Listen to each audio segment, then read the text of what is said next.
ओ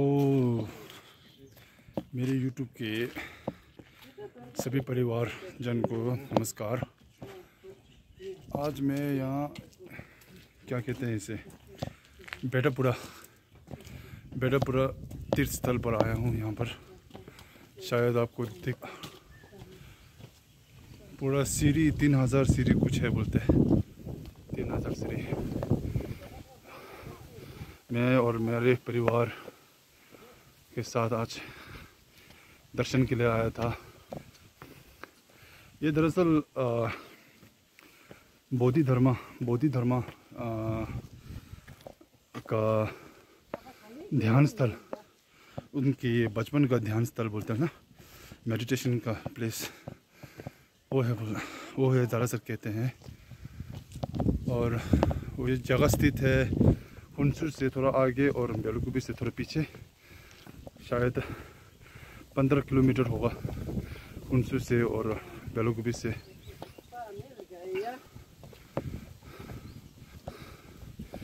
पूरा सीढ़ी देखो,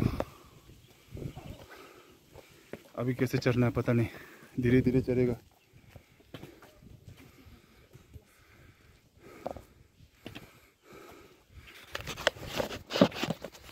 और आप सबको ये बताना चाहता था कि बौद्ध धर्म के विषय में थोड़ा चर्चा करना चाहता था कि वे दरअसल कोई कहता है कि वो ब्राह्मण वंश से, या कोई कहते थे कि क्षत्रिय वंश से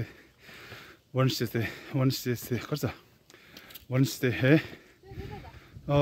इसका कोई पुख्ता सबूत देखा जाए तो दोनों ही सही कहने से कोई नकार नहीं सकता। दरअसल वो क्या कहते हैं इसे, क्षत्रिय हिंदू धर्म में चार प्रकार के वंश होते हैं: ब्राह्मण, क्षत्रिय, वैश्य और शूद्र। ब्राह्मण जो वेद जाप करते हैं, वेद पढ़ते हैं, वेद का ज्ञान होते हैं उसे। और साथ ही क्षत्रिय जो राजा महाराजा, उनके सैनिक, उन लोगों को क्षत्रिय कहा जाते हैं। और देखो मेरा भाई और मेरे पिताश्री। और तीसरा जो है वो वैश्य जो व्यापार करते हैं, बिजनेसमैन। और 14 जो है शूद्र, जो इन तीनों वंश का सेवा करते हैं। उन चारों में से क्षत्रिय कहलाना सही रहेगा मेरे ख्याल से बौद्ध धर्म को। वो बचपन में उनका नाम था प्रजानातुरा। अगर आप गूगल में सर्च करेंगे तो पता चल जाएगा। और उनका राज्य था पल्लवी। वो पहले ज़माने के पल्लवी जगह का एक राज्य था, किंगडम था। तो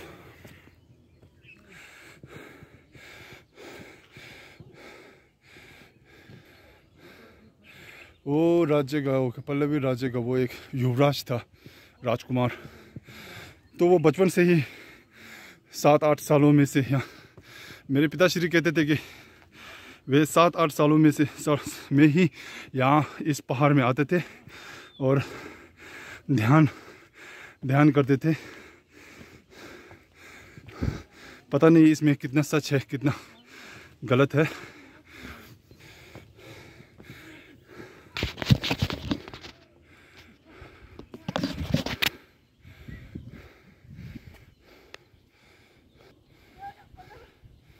अभी कैसे चढ़ेगा पता नहीं हम लोगों को।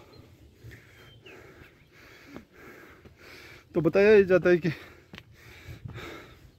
बौद्ध धर्म जब वे युवराज में थे तब उनका नाम प्रजनतुरा था, तब वे हिंदू थे, ब्राह्मण वंश के थे। तो इन दोनों में तुलना करें तो एक कहते हैं कि, एक विद्वान कहते हैं कि क्षत्रिय से थे, एक कहते हैं कि ब्राह्मण थे, क्योंकि उन्हें वेद का ज्ञाता भी कहा जाता है। वेद चारों वेद है ना, ऋग्वेद, यजुर्वेद, सामवेद, अथर्ववेद। हिंदू में 4 वेद होते हैं। चारों वेद का ज्ञानी उन्हें कहा जाता था।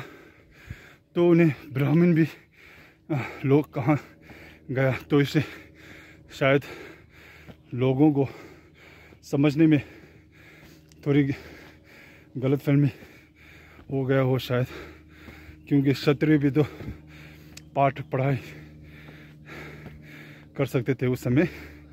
सिर्फ लड़ाई या युद्ध की कला में सिर्फ ज्ञानी नहीं था।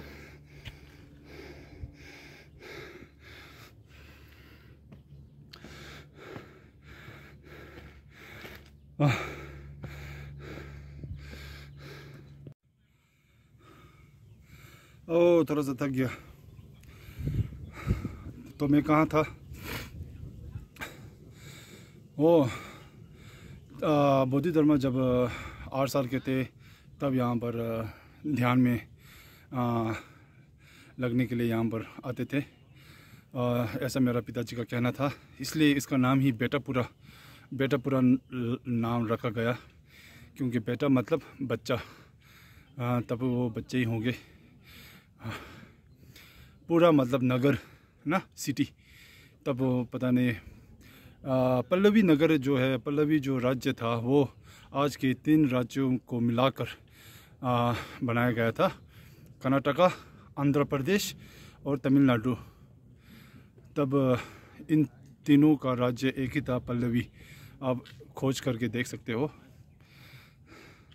और इस बौद्ध धर्म का विषय में एक साउथ का मूवी भी बनाया गया है।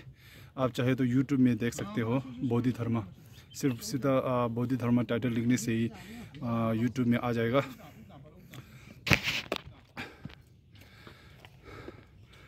तो जब वे हिंदू धर्म से बौद्ध धर्म में परिवर्तित हुआ, तो तब वहाँ के कुछ ब्राह्मण कहते हैं ना, ब्राह्मण जो लोग हैं वो लोग थोड़ा उनको अच्छा नहीं लगा। तो इसके कारण आज के इतिहासकार में उनका वर्णन थोड़ा कम ही मिलेगा। खोजने पर भी थोड़ा सा मिलना मुश्किल है उनके विषय में किताबों में। हाँ, हिंदी की याद है। हाँ, हिंदी के विषय में थोड़ा सा बात करना भी आवश्यक हो जाता है इधर। तो अभी तो सिर्फ केवल 500 सीढ़ी ही चढ़ा होगा हम लोगों ने। अभी से थक गया। देखो शायद मेरे पिताजी कितना सांस ले रहा है। और इसके पश्चात जब वे धर्म परिवर्तित हुआ तो हिंदू के जो ब्राह्मण लोग थे उनको थोड़ा ज़्यादा अच्छा नहीं लगा। तो बौद्ध धर्म के विषय में थोड़ा कम ही लिखा गया है। इसके बाद जब वे क्या कहते हैं इसे, कुछ लोग कहते हैं कि उसे 8 सिद्धियों का प्राप्त था। बौद्ध धर्म में 8 सिद्धियाँ होते हैं, तो वो 8 सिद्धियों को प्राप्त किया गया था। और बौद्ध के त्रिपिटक का जो ग्रंथ था वो सब ज्ञान प्राप्त होने के बाद वो चाहता था कि वो धर्म सिर्फ केवल भारत में ही नहीं, भारत के बाहर भी फैलाया जाए। तो उनके मनोकामना को पूरा करने के लिए वो अपने राज्य पल्लवी को छोड़कर घूमने लगा, भ्रमण करने लगा। तो भ्रमण करते करते वो पहुंच गया सीधा तिब्बत में। तिब्बत में पहुंचा तो तिब्बत के लोग उनको आदर सत्कार इस प्रकार से नहीं किया तो जिस प्रकार से करना चाहिए था। तब उनको लगा कि वो वैसे तो 14वीं और 5वीं सदी में 5वीं सदी में पैदा हुआ था। और उस समय तिब्बत में बौद्ध धर्म का प्रचार प्रसार नहीं हुआ। बौद्ध धर्म का प्रचार प्रसार 7वीं शताब्दी में हुआ था। तो उस समय तिब्बत में ज़्यादातर भ्योन, हम तिब्बत में कहते हैं कि भ्योन का जो रिलीजन है, उनका धर्म है, बहुत ज़्यादा फैला हुआ है। इसके कारण उनका जो बौद्ध धर्म का जो प्रचार था, थोड़ा उन लोगों को नागवारा क्या कहते हैं, नागवारा गुजरा। इसके कारण उन लोगों ने क्या कहते हैं, माना नहीं, एक्सेप्ट नहीं किया वो बौद्ध धर्म को। तो सीधा वो चला गया चीन में। वाह, चीन में चला गया। तो चीन में भी वैसे बौद्ध धर्म था, बौद्ध धर्म का प्रचार हो चुका था चीन में। उस समय क्या था, शोलेन मंदिर था। शोलेन कुंफू का नहीं कह रहा हूँ, उस समय शोलेन कुंफू वो नहीं हुआ था, क्या कहते हैं, उत्पन्न नहीं हुआ था। तो शोलेन मोंग से उन लोगों ने बौद्ध धर्म का प्रसार करना चाहा। तो ज़्यादातर उन लोगों ने शायद धर्म ग्रंथ को क्या कहते हैं उसे, धर्म टीका कहते हैं ना, टीका तथा उनको परिभाषित करना चाहा। तो उन लोगों ने ज़्यादा ध्यान नहीं दिया उस समय। उनके भिक्षुक या क्या कहें, उनके पब्लिक ने, भिक्षु कहे या उनकी जो प्रजा है, चीन के लोग प्रजा है, तब उन गांव में गया तो गांव वाले ने भी ज़्यादा ध्यान नहीं दिया। तब उस समय वहाँ पर लुटेरे बहुत था। मैंने जब सुना तो उन लोग बहुत लूटते थे। लुटेरे आते थे कि गांव में लूटपाट करता था, और साथ में मंदिर को भी नहीं छोड़ता था। मंदिर के जो भिक्षुक है, उनके अंदर जो क्या कहते हैं उसे,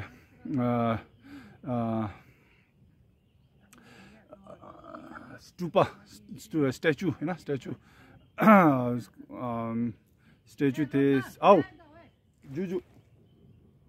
जूजू मान लो। हाँ, तब उन सब को क्या बोलते हैं, मंदिर के जो संपत्ति थे सबको लूट कर चले जाते थे। तब उन्होंने सोचा कि क्यों ना, अगर वो लोग धर्म में ज़्यादा ध्यान नहीं देते, उनका आचार नहीं करते, तो क्यों ना उनको कुंफू सिखाया जाए। तब शायद कुंफू नहीं कहते थे कि उनको कहते थे शायद केरल के त्रिपुरम, केरल के कुछ केरल के आज भी है वैसे केरला में वो उसका कुंफू क्या बोलते हैं, उसका फाइटिंग लड़ाई का ये सीखता है अभी भी। उसका नाम तो मुझे नहीं मालूम। वो सिखाया था उसे, क्या कहते हैं उसे, 16 तरह के हाथ का जो कुंफू में ज़्यादा मैं नहीं कह सकता। 16 तरह के कुंफू सिखाया गया था वो हाथ का। तो 16 तरह के हस्तकला कहते हैं ना, वो सिखाया गया था उन शोलेन मोंग को।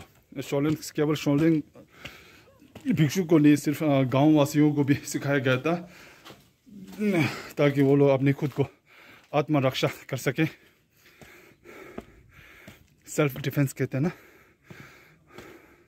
वो कर सके, इसलिए सिखाया गया है। तो शायद उनके कारण अभी चीन में प्रसिद्ध हुआ था कुंफू मार्शल आर्ट्स का।